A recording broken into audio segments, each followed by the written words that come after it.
पाकिस्तान में बैठे आतंकियों के आकाओं को अगर लगता है कि भारत में ऑपरेशन सिंदूर या आतंकवाद के खिलाफ अभियान रुक गया है तो वो बड़ी गलतफहमी में, क्योंकि जम्मू कश्मीर में हर दिन एक के बाद एक बड़ी कामयाबी सेना के हाथ लग रही है। इस बार बड़ी कामयाबी जांच एजेंसियों के हाथ लगी है। दरअसल जम्मू कश्मीर SIA को एक बड़ा आतंकी मददगार हाथ लगा है।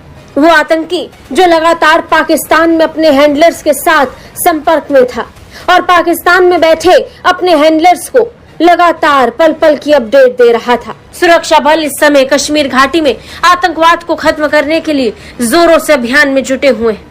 इसके साथ ही राज्य जांच एजेंसी यानी SIA कश्मीर में शोपियां जिले के रेबान गांव से अल्ताफ हुसैन को गिरफ्तार कर चुकी है। आरोप है कि वो आतंकी संगठन हिजबुल मुजाहिदीन का स्लीपर सेल का सहयोगी था। ये इस आतंकी नेटवर्क का वो हिस्सा था जो बड़े पैमाने पर आतंकवादियों के रिक्रूटमेंट का काम कर रहा था। गिरफ्तारी के तुरंत बाद इस आतंकी से जुड़े एक के बाद एक खुलासे होने लगे। जांच में SIA को पुख्ता सबूत मिले कि अल्ताफ सीधे पाकिस्तान में बैठे अपने हिजबुल हैंडलर से संपर्क में था।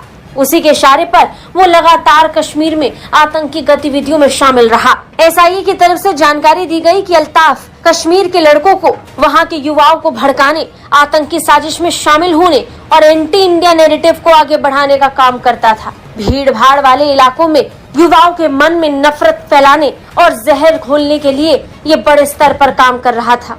उसकी गतिविधियां न सिर्फ भारत की संप्रभुता और क्षेत्रीय अखंडता को चुनौती दे रही थी, बल्कि कश्मीर में अशांति और अस्थिरता को भी जन्म दे रही थी। सांप्रदायिक तनाव को भड़काने के लिए पाकिस्तान में बैठे हिजबुल मुजाहिदीन जैसे संगठन इन्हीं आतंकियों की मदद से कश्मीर में नफरत फैलाते हैं और फिर आतंकवादियों के रिक्रूटमेंट के लिए रास्ता खोल देते हैं। इनकी ट्रेनिंग की पूरी व्यवस्था की जाती है, लेकिन शुरुआत में इनकी पहचान की जाती है।